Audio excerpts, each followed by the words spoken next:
Assalomu alaykum, hammaga xayrli kun. Meksik tomoshasi olib qo'yganmiz. Grantlar zarchaga grantsa orqa pachimlarni almashtiramiz. Qavutchalarga yetib kelgan ekan. Holatda yangiday turibdi, lekin mana ahvoli. Bu akamiz faqat terolga qatnaydi.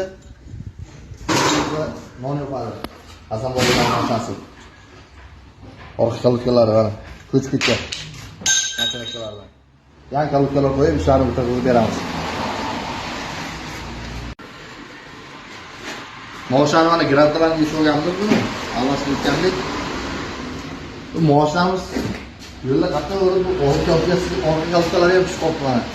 Bunga oldingi kalutkalarni yangilab, Xudo xohlasa minishga tayyor holatda qilib beramiz. Ishlarni chiroyli qilib bitkazib beramiz.